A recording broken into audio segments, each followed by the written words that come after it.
Kingdom. This is Lane Livingston, and today on the show I'm really excited because I'm going to be speaking to Tom Meyer Jr. and I'll let him just kind of get into explaining where he's at, how long he's been abroad, but I think it's going to be interesting to get some really good insight from him.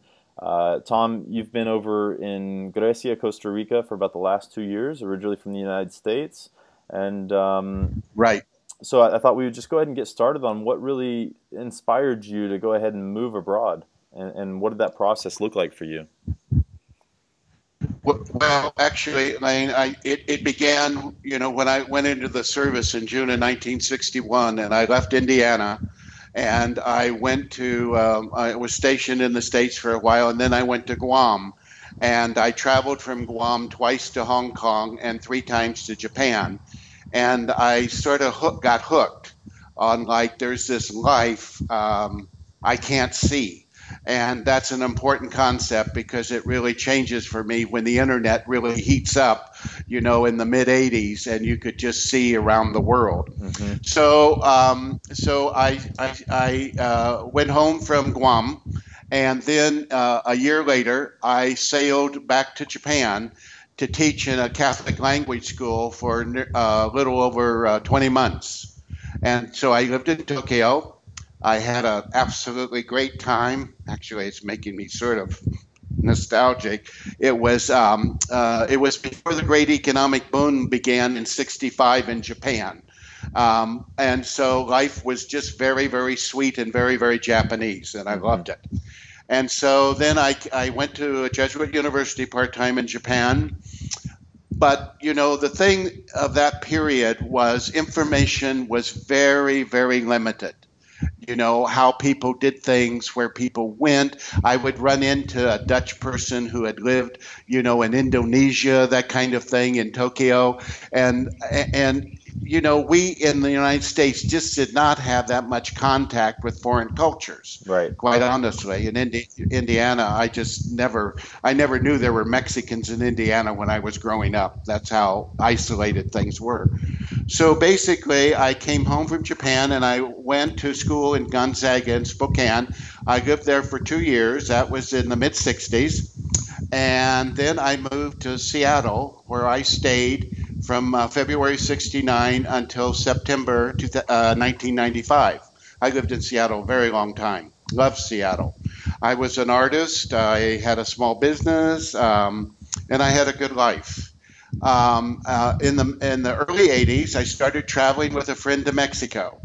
We would go every year on Mexicana. The fares were real cheap in Seattle in those days. And we would spend 3 weeks in Mexico. And I had a very limited income. So every Friday I would save $20 towards this trip. And I always came home with money in my pocket. And I just loved it. I mean, it was so foreign, and it was exciting. And we traveled around Mexico a little bit. And so then my friend got married. So that sort of changed that. And so for about 4 years, I did nothing. And then I helped a friend found a business. And he and his partner gave me a free ticket to Costa Rica. That was in 1993. And I came here for 3 weeks. It was like my time on Guam. I had never been in the tropics until I lived on Guam in the Air Force. And it was like, get rid of snow and move. It was sort of like I grew up in snow country, and it was like, this is not, I want this. So I didn't do much about it. I always just thought I would retire to Costa Rica. That became my mindset. So then about early 2000, through some financial planning, a new job, I began to make much more money. So I began to really think about this really seriously. Like I could see this happening. And the internet was really heating up then in 99, 2000 and up to, was really showing you places and hotels and all the information that's available online. So then in 2007, there's a great guy here, and you may want to interview him, George Lundquist. He does these tours. And so I found him on the internet and I began to talk to him. So I booked one of his tours. George Lundquist is his name, and his tours are called "Retire to Costa Rica on Your Social Security" or something like that. So, but I couldn't actually get here in 2008, and George is a really can-do kind of guy, and he's really got a lot of information about Costa Rica. Mm-hmm. And so I spent 4 days with him. That's how long the tour was. And the thing that I realize abroad, people introduce you to people.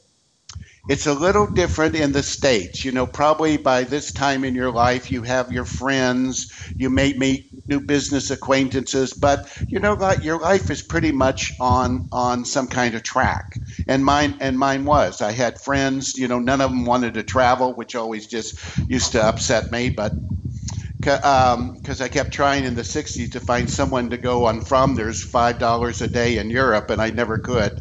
I was too afraid to go on my own. But anyway, so George became my mentor, and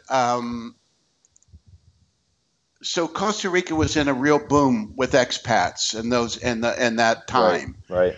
Then the economic downturn came, and I was in the process when the downturn hit of buying a small piece of property. So with everything in the States, I was able to get the property to pay for it, but my savings just kept dropping, scaling down. Yeah. So there was a time about 2000. I was coming every year. I came 2009, 10, 11, and 12. 12 was my last trip before I retired. And basically, I thought, you know, I was going to be 70 when I retired, and my boss wanted me to stay 5 more years, and I almost bid on that one because I kept thinking, oh God, I'd have more money in 5 years, and then I thought, shit, hell, I could be dead too, know. Yeah. Like, so I told her, no, my future's shorter than my past, no. So I came in, I retired August 23rd. I got rid of everything in the house and put my dog on a plane in Seattle, and we came here. And fortunately, I had hooked up with a woman who's lived here a very, very long time and runs a blog called Vicky Skinner.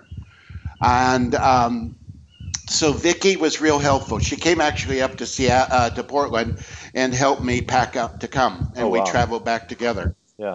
And she had friends in Portland, so that worked out. And I took care of her expenses while she did that. So my first house here, okay, so in Grecia, how did I get to Grecia? Because my property is not in Grecia. My property is an hour and 45 minutes across the country. I was looking at some treatment for an illness I have. I have type 2 diabetes. And so it was only located in San Jose. Well, I knew I did not want to ever live in San Jose. Right. I mean, it's a big city. So anyway, so I was looking around trying to figure out, and it was on a very famous hospitals here's website. And so I was trying to contact them to see, what was the protocol, how long would the treatment be, so on. It had to do with bariatric chambers.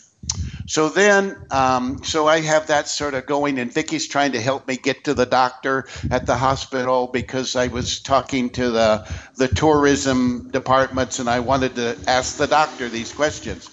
So finally, I had a vascular surgeon that I was seeing at the VA in Portland, and he said, Tom, I hate to tell you this, but I studied this when I was a young doctor, and he said, unfortunately, there's no benefit there. But I was on a trajectory to move west of San Jose. And so I could not find a house in the valley where my property is. It's very rural. I could not find anything on the internet to rent. So Vicky found me a house near here in Grecia, up high in the mountains. So I thought, okay, I can do that for a year. So I did that for a year. Then I moved downtown, and I did that for a year. And then I decided if I was going to stay in Costa Rica, because since I started coming, consumer costs here have escalated just outrageously. even on, setting aside the imports, American imports. So I thought, okay, I could. I only have to feed myself and the dog, and so I moved up to San Roque, and I live in a little Tico house. It's a nice little house, sort of funky in some ways. It rains in the laundry room when we have rain. That's all right. Doesn't get anything wet except the floor. And so I've been here since February. So basically, that's how I've got here and what I've done. And I don't hang around a lot with the expat community, but I do go in frequently to have coffee with them on Thursdays. And there are a lot of people living here like I am on my Social Security. Right. It's doable. The thing I worry about here is Costa Rica's inflation eats into what little cushion I can eke out of Social Security by living abroad. Right. I have a cedula. I'm a resident. I cannot work. I have to have my funds come from outside the state, the country. I'm in the National Health Service here, and it's working. It's working. I could stay here, but I'm giving very serious thought to moving to Mexico. Okay. Okay. So Costa Rica is a gorgeous country. The people are really sweet. But I will say to any expats thinking about this is in no way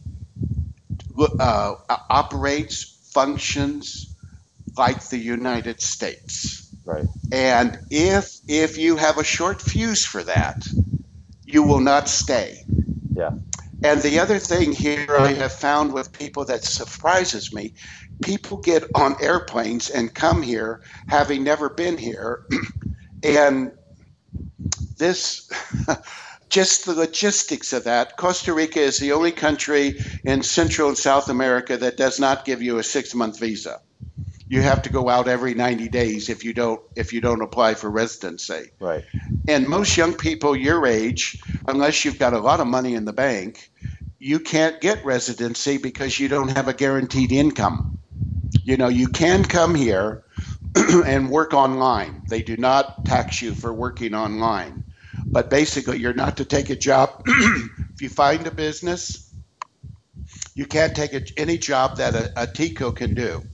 You can't do it yourself. Gotcha. So if you own a bed and breakfast, you can't clean the rooms. Yeah. Theoretically, you're not supposed to. So it sounds like then, it's ideal for a retirement community in the sense of the fact that you've got your guaranteed income coming in from Social Security, so that kind of covers you there. But the challenge with that is going to be the rising inflation, and I've heard a lot about this in Costa Rica, that it's getting more expensive, and it's getting, I guess, less friendly for expats in that sense. And I think that's one of the reasons why Ecuador has become so popular. But then maybe for the youth, maybe it's a good option, or for younger people who are maybe bringing their income in online because they don't have to worry about the taxes over there. Well, yes. I think a lot of families I see here on the blogs that are coming, can work online. And, that was for me, that's too late for my generation. Sure. It makes a lot of sense, and I've actually looked around about that, and I'm thinking about some business ideas for Leon because I like to do that kind of stuff. And when in Mexico, pardon me. But the problem with Costa Rica is everything that they can't manufacture here, which the manufacturing base is much smaller than a country like Mexico, right? Has to be brought by boat. Yeah. There are no 18-wheelers rolling across the U.S. border, bringing products from the States under NAFTA. Right. That's just not there. And when I was in Leon in May, I was amazed at how many American companies have been in Mexico long enough, and their products are on the shelves, like Heinz and Kellogg's and a lot of other ones that have factories in Mexico and are using Mexico resources Yeah. to make those products. And that's the big catch here. And people, I don't do it myself. I mean, here cheddar cheese is over $10 a pound. So if I go and buy, 9 ounces of cheddar, it's nearly $7. And those foods are not typical to them either. Right. If I buy, even here in Mexico, you can buy smaller portions. That is not an option here unless you carefully shop in the public markets where you could, ask for 250 grams of something. And I've done that. That's the way I sort of in the States, we shop loss leaders in the store. You go to Safeway to get the bleach because it's marked down $2. Yeah. Here you buy what you need. Yeah. And that way you can save money. And some Americans have a very difficult time with that.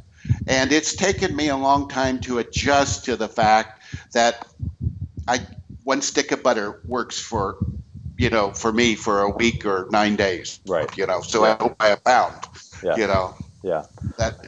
Well, and what you were referring to too with the manufacturing, I think probably Mexico is unique in that sense because of it being connected to the United States. Because most Central and South American countries are facing that same thing that you were referring to with Costa Rica as far as the importation taxes and all that. And so it gets, it can get really expensive for things. I mean, cars, all those kind of things get really expensive in other countries. I could see where Mexico would be an outlier in that regard. Right. Yeah. That's well, interesting. When I was traveling here every year, I realized I'd never be able to afford a car. Yeah. I had an old Volkswagen van that I thought about, fixing up. And then I realized that, it would cost me about $5,000 just to bring it into the country because it was old, no matter what it looked like. And I thought, okay, for the kind of money I was seeing people were paying for gasoline, insurance, and the yearly, going through DEQ and all of that, I thought, I can almost have a taxi a day. Yeah. Take me somewhere. Sure. And so the bus is free because I'm over 65. Okay. So the only bus that's not free, the bus from here to San Jose costs me half a price, so it's $1. So if I have to go up to San Jose, it costs me $2. So I use the buses a lot, and then when I shop too heavily downtown, I take a taxi home. Right. And get help. So the one thing I think lots of Americans have problems with here, we're a country where you can go find whatever you want probably in 20 minutes. If you need a certain kind of screw, a certain kind of nail, you can spend a lot of time here. Yeah.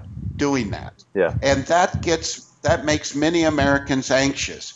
It took me 19 hours of sitting and waiting for appointments to change my health insurance from the local in San Jose to here. Now that was over 5 days. But what it did do for me, by me doing that, I did it right before Christmas a year ago. In 93, 2003.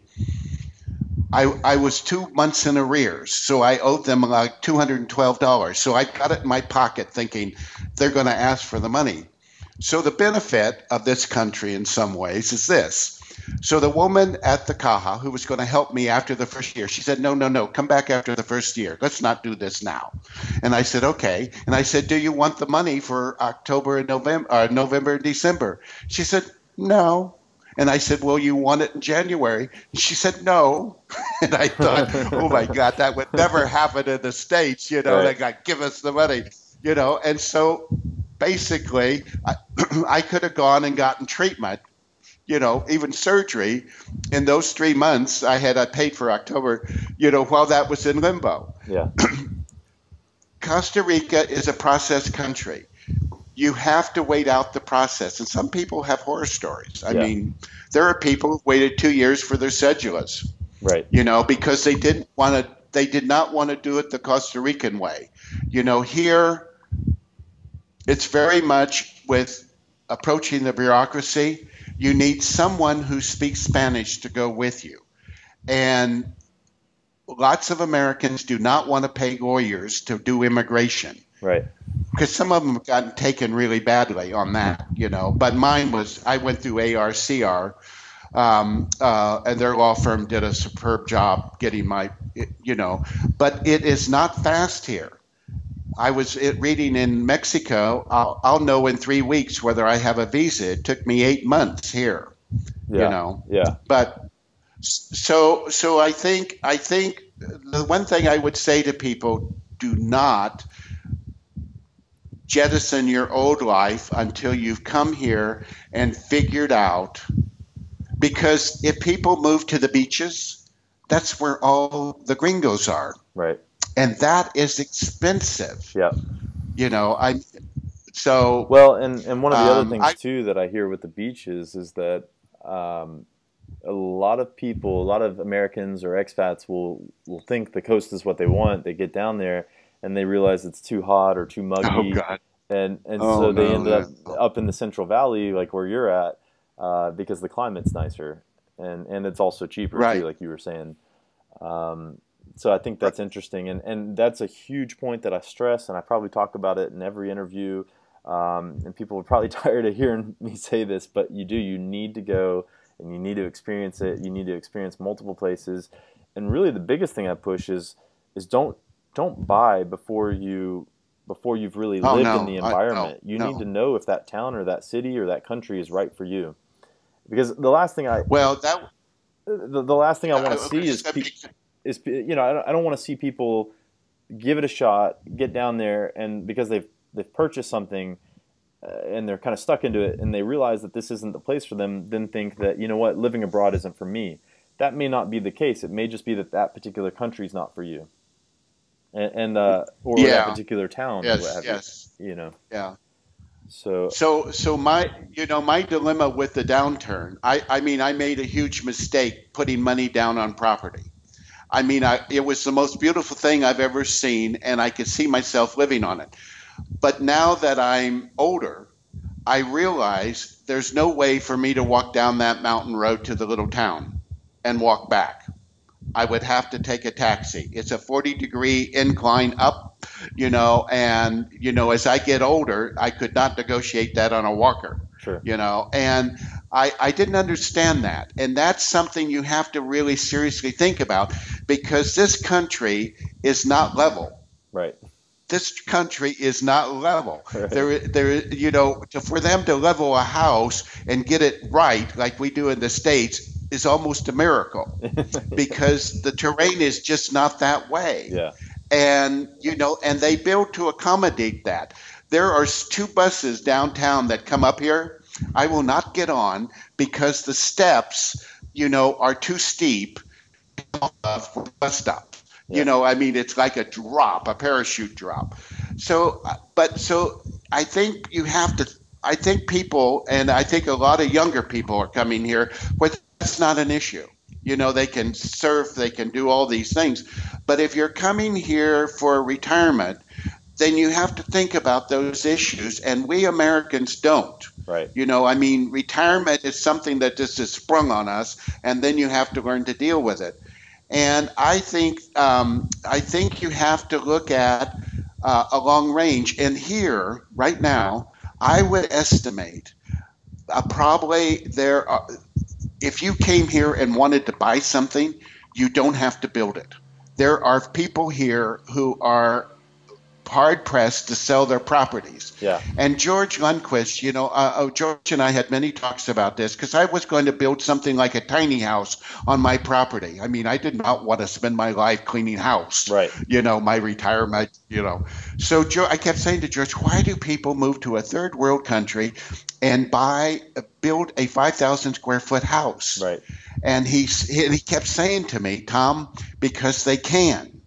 And I said, but that doesn't make sense. In my way of thinking and in my economic life in the States, no, I didn't want a house that I couldn't afford. Right. And here you can come here and you can still build a decent house for $150,000. Yeah. and that's huge. That's huge. Yeah, You well, know, and what's interesting to me is that I remember probably about maybe 12 years, 13 years ago or so, I had a friend who was from Costa Rica. He was from San Jose, and he was working up here, and he was probably making anywhere from $10 to $15 an hour at that time. And what he would do is right. he would just save up as much money as he possibly could. And I think he had a couple roommates and an apartment over here and all that. And then in the summers, he was going back, or the winters, I can't remember, going back to Costa Rica, and he was building a house, a little 1,500 square foot, 3 bedroom, 2.5 bath, probably 20 minutes outside of San Jose or something like that, for like $35,000 cash. He just Right. paid Right. cash as he went, and within I think 2 years or so, he had the place built and paid for. And to Right. to hear, Right. I mean, I think these days that same house would probably be 2 or 3 times that amount. Well, there's two qualities here. There's the quality where Americans move here and build like they're building in Minneapolis. I was in a house like that. It had a gas fireplace, and the walls were insulated from insulation brought from Minneapolis. And it was 87 degrees outside. And I swear in that house, it was probably 96. Right, right. And the house was gorgeous. It was absolutely, it could have been an architectural digest. And I later, when I was on the tour with George, I said, "Why?" And he said, "Again, Tom, it's because he can." I mean, here you want the breezes to come through. Right. I'm not air conditioned here. I only use fans. Yeah. And I only have certain places in my house where I need the fans, when it gets fairly humid. When we're in a humid period right now, we're having winter. And last night it was very muggy. So my fan ran all night in the bedroom. Yeah. I don't need air conditioning. And things are not air conditioned here except where it's high end. The hotels are expensive. They'll have air conditioned rooms. And on the beach, quite honestly, I wanted to say to you, when I came here in '93, the family took me to their place on the beach, and I thought, this is like Guam's beach. I do not want to live on a beach. And so so when we went back to San Jose, I was so pleased. It was cool, because I lived in the Northwest most of my adult life, and I like rain, Yeah. and I like cool weather. And so but you're right. There are 27 weather zones in Costa Rica, so you can have whatever you want except snow. There's no snow. Right. Once in a while, up on the volcanoes, they get what they think is snow, but it's not. It's more like water and ash. But so I think people can rent here. I mean, there is a big rental market. You're going to pay stateside prices for that. But, people are desperate for health reasons, family reasons, a whole myriad of things, to go back and to generate some income off their property, to sustain it because they can't sell it. Yeah. Those people are not coming here, and building, except people who are like I was, are on some kind of trajectory and really want to live here. Yeah.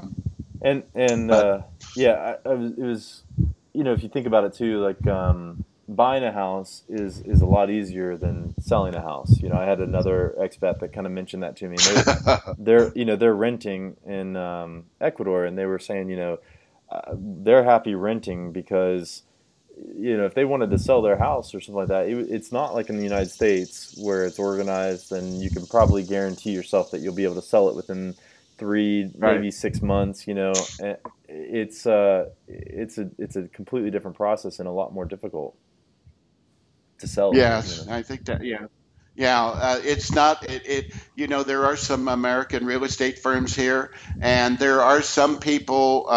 There's a lot of dishonesty here, both from expats, and from that can be from Ticos too. It's a different system. I don't know if you've looked on Scott Oliver's site, welovecostarica.com. I was a paralegal. I read his books before I came here, and it was real clear to me this was not Oregon, and would not have the protections I would have with an escrow company, with a realtor, all of that we have built into our system. Right. So I think people need to be really careful. And I'm amazed. When I first moved here, there was what Scott Oliver knows about this, was called the Paragon. People were putting down $40,000 on a website for lots that did not exist. And I mean, I know there are people who can have that kind of money and access to it, but I still can't imagine you would buy something for that much money and not at least stand on it, Right. and have Right. some idea that you were buying it. But I think I think for my generation, my age group, that the internet has opened up something that was not possible, Hmm. and I think this is not you're not it's not like buying off of Amazon. Right. It's not going to show up on your front doorstep the way you want it. Right. And I think you have to be prepared for that. And I think some people, I was just reading on the BBC, and I can send you the link. There's a study going on in England about Brits who come back home and how lost they are, even being out of the country 1 year, because things change much more rapidly than they did when I was growing up in the 50s and 60s. Right. I mean, our life is really on fast forward. Yeah, absolutely. And but I think one thing I can see as an advantage to me when I moved here, I only had to take care of the dog. Right. I had no family obligations and all of that.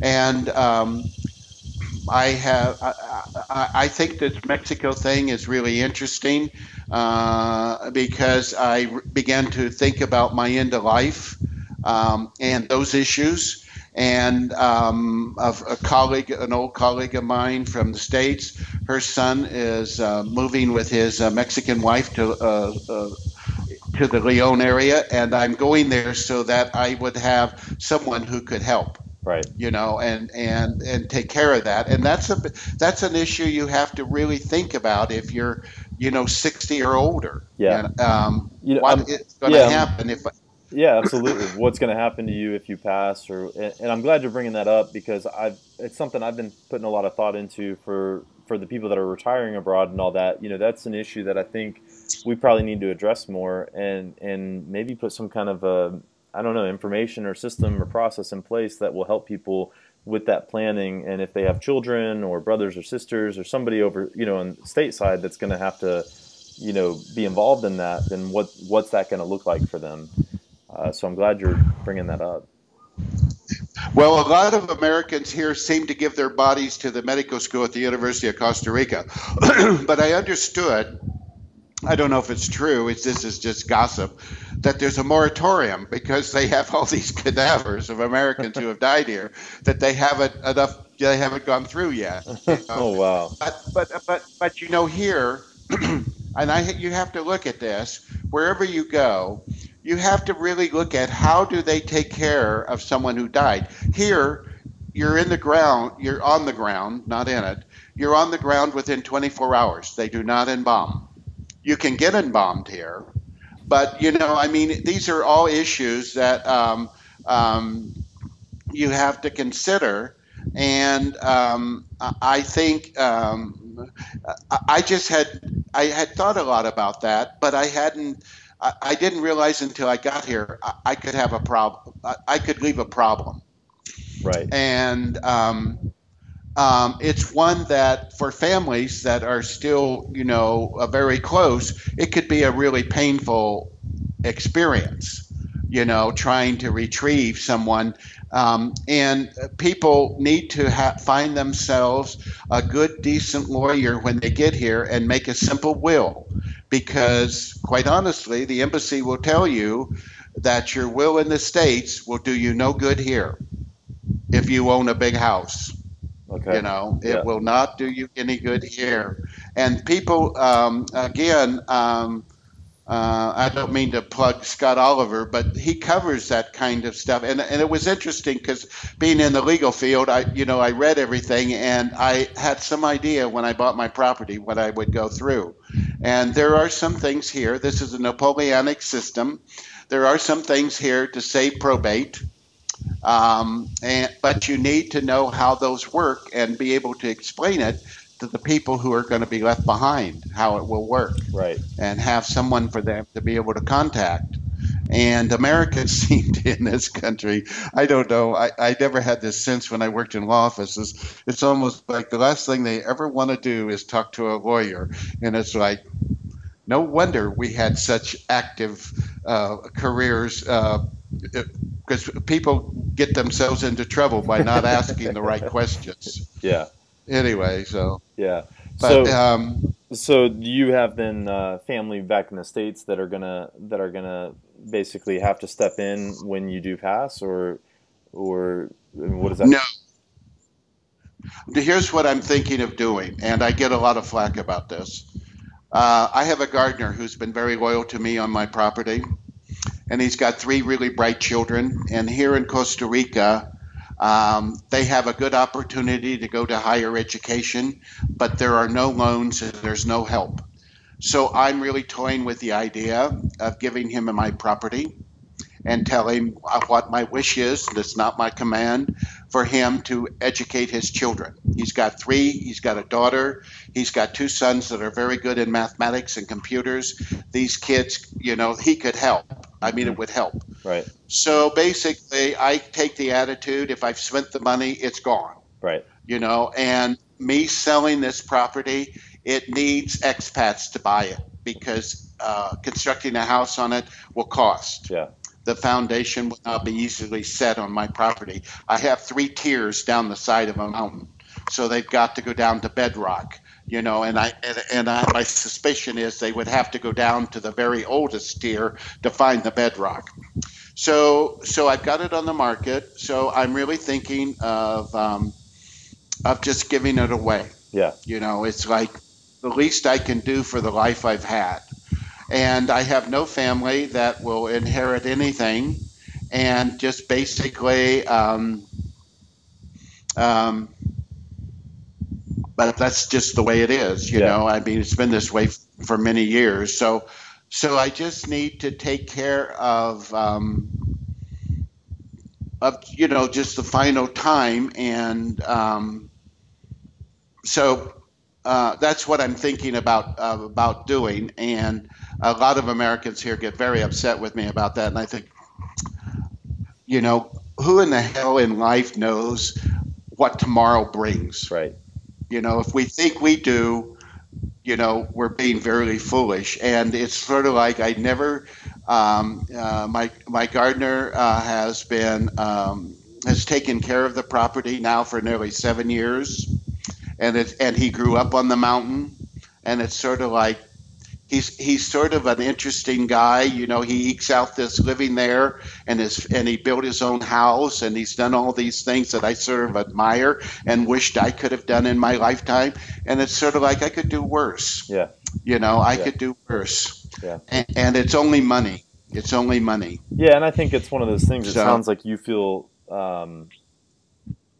I don't know if compelled is the word, but you feel inspired to do that, and I think it's great to follow that, and I think it at the end of the day you'll be able to pass feeling like you've been able to help somebody, and in a way also leave a legacy, because you're going to be impacting 4 other people's lives, or 5, how many, who knows how many, because then you don't know what happens with their children, and then they're going and so it could change the duration of their family tree in a great way.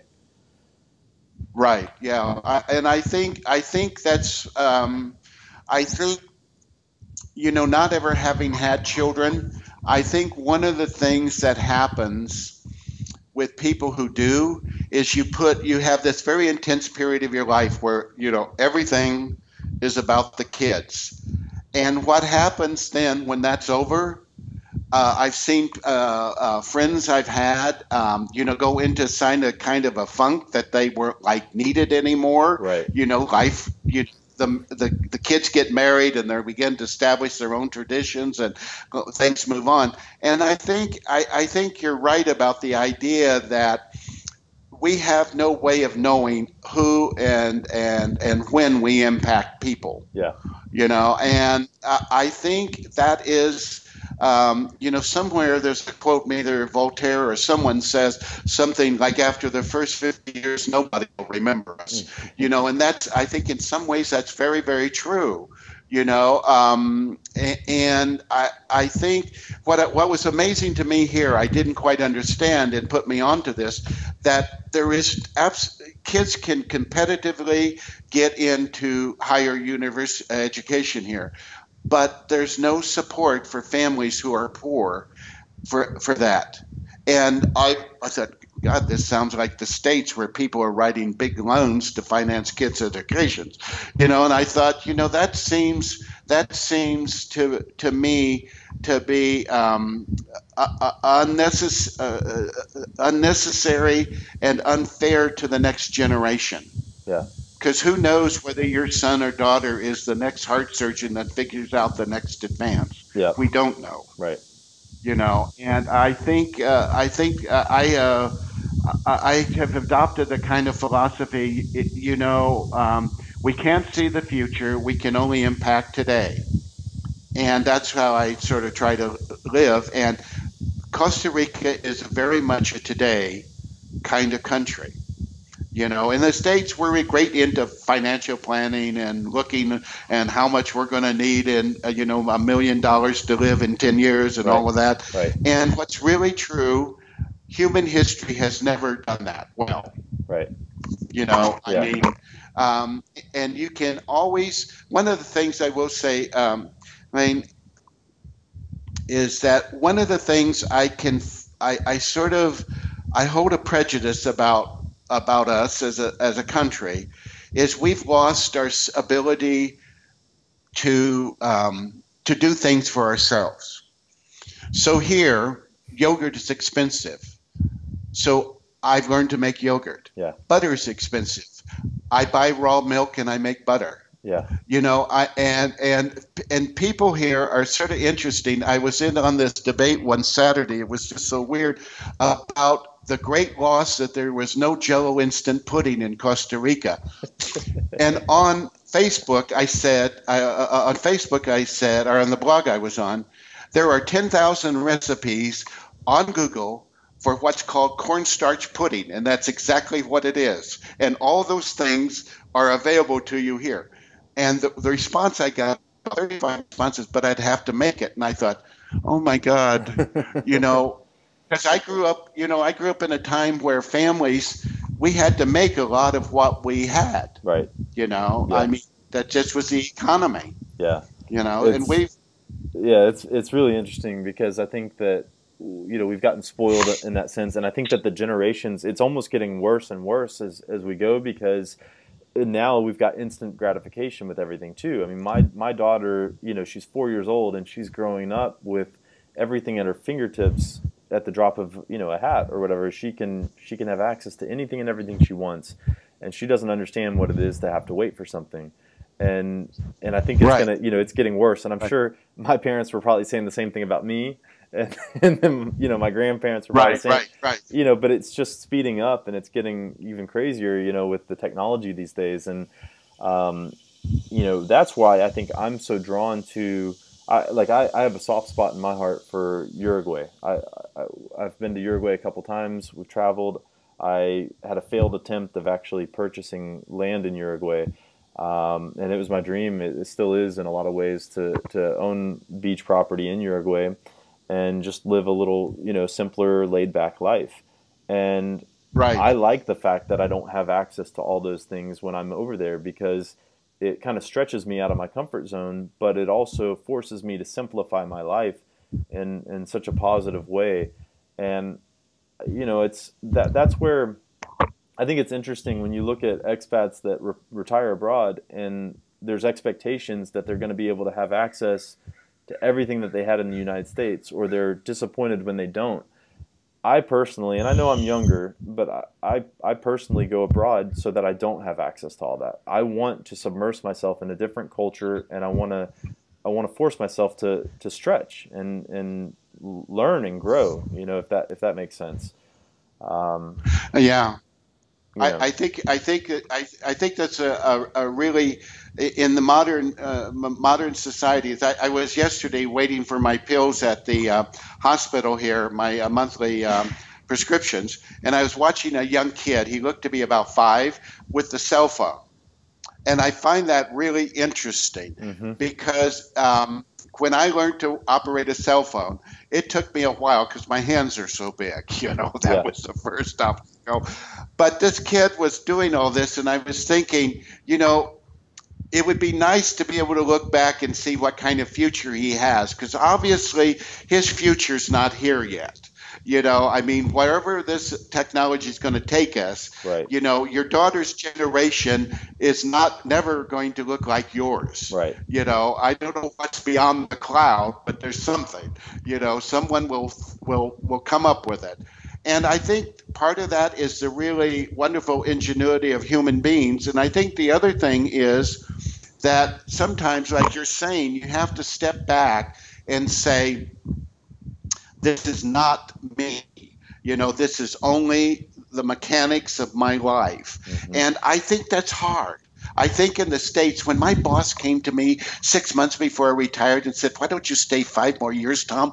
In my mind was like the cash register ringing up. Right. Because I was saving a considerable amount of money at that point. And I'm thinking, whoa, whoa, whoa, whoa, that's good. And I didn't mind the work. And the people were nice, and there were good donuts in the coffee shop, but then I thought, whoa, I mean, I could die at this desk, and I think one of the things that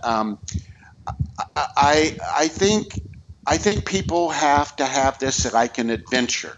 You have been to Uruguay. You understand a little bit about how Uruguay works. You can look at a beach, and you can see yourself there, Hmm. and you can see a kind of lifestyle. And I think a lot of people in the States are desperate to get away Yeah. from our politics, from our what's happening in our economy, all of that. And I can understand that desperation, but I remember the night. It was about 3 months before I retired. I got into a panic on a Friday night about how in the hell could I do this with so little money. And I thought the worst can happen is I have to wait 3 or 4 months and bring myself and the dog back home. Yeah. That's all. Yeah. That's all I need to do. Yeah. You know. And one of the things I've decided, you may like this, that in Mexico I may spend my first year in a hostel that I stayed in. And the young kids who I'm going to move next to, they're horrified about that. And I said no. And the son keeps saying, well, why are you going to do that? And I said, because now I can see that in a year I could walk the roads of the Cinque Terre in Italy from Mexico, and I just may do that. And I think you have to I may not health wise be able to do that, but I can see the possibility of that. And I know, based on my planning to come here, and now that I've added one thing to the mix I never thought about, is I now search in Italy for hostels to stay in. Hmm. I've stayed in a really nice one in Mexico. I found on the internet I can find another one in Italy. Right. And I think that's the advantage that many seniors here, they don't want to be bothered with what we're doing now. And I tell them, I think you're a fool. This is only going to grow more rapidly before you die, and these are great tools. Yeah. You know, Yeah. you Yeah. know, and Absolutely. so I think so. Well, anyway, I don't know where this gets all of us, but it's it's been an adventure, and I don't see returning home at all. There's somewhere else, So you know. what do you think that is? Is that because you've enjoyed, living abroad, that you're just like, I have no interest in going back to the States? Like, what, I guess, why is that? Because I've actually heard that from multiple expats who say, I'm happy here, or they'll make that same statement. I don't see myself returning to the States. Well, I'm a practicing Buddhist, and I really believe what the Dalai Lama says. We're the author of our own happiness. It's taken me 2 decades to get that, to really realize that it's me who generates my happiness. It's not my things, it's not my senses, but it's me. And I think the one thing, having been a researcher as a paralegal, I know now that for the first time in my life, I can find anything on the internet that I want to find. Hmm. I can read, I can find blogs, I can find people having experiences, and I mean, I'm not going to take anything but 2 suitcases with me to Mexico. Believe me, that's not what I moved here. That was in retrospect, that was unnecessary. Not a mistake, but unnecessary. Yeah. So, because in Mexico, I can recreate a life. I can recreate. I don't need new furniture. I've looked over all the stores. I know where I can buy a good $11 fry skillet. I could live my life with $11 fry skillet. you know so I think the thing is that I think I was ripe in my personality to begin to simplify, because I was a true shopaholic on Amazon. Hmm. What I hate to admit it, but when I cleaned out my house, I had boxes I'd never opened from Amazon. Oh wow. And oh yeah, I mean, I really ran with the shop, shop, shop. And now I don't want to do that. Yeah. I don't think it's necessary. If I need a little thing of bleach to to do laundry, that's what I go buy. Yeah. You know, and I think some people can't live like that. I think maybe the purging would be too great. I was ripe for it. I'd spent a lot of time reading books on retiring, and knew I was going to have to face that in myself, Yeah. because I could see myself on the pages. Like, whoa, I'm going to have to think about this. You know, and it's not that you stop longing for things either. I still long for the bacon breakfast at the Cameo restaurant in Portland, Oregon. I really do sometimes. But there are other options. Yeah. There are other options, you know. And Yeah. I think once you begin to explore those other options, you know, you begin to see that, first of all, I think as human beings we have to plan, but it's wasted. Tomorrow, who knows what tomorrow is? You know, the day planned in your day book may not happen. Right. It Right. may everything, other things might happen. So Yeah. so anyway, That's really well, I interesting. think that's it.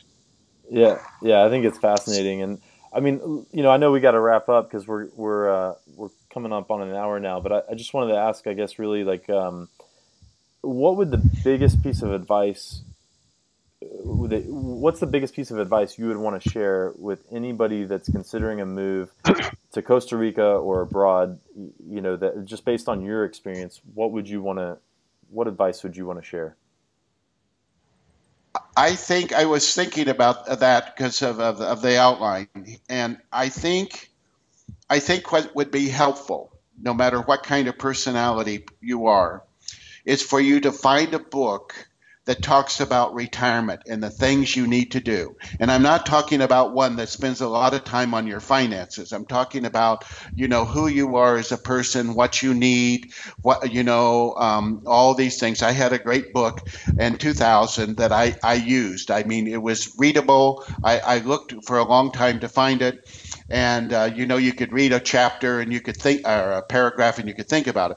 And I think you have to really figure out in your core who you are and what you want.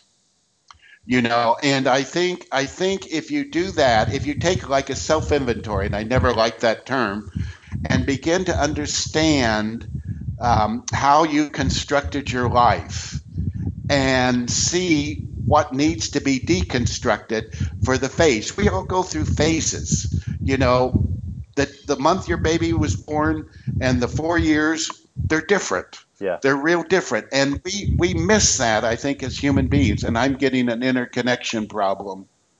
No, it says it's okay. Okay, but I think you need to start there with like, what it is, who am I? What do I want? What are my wildest fantasies? And what can I construct?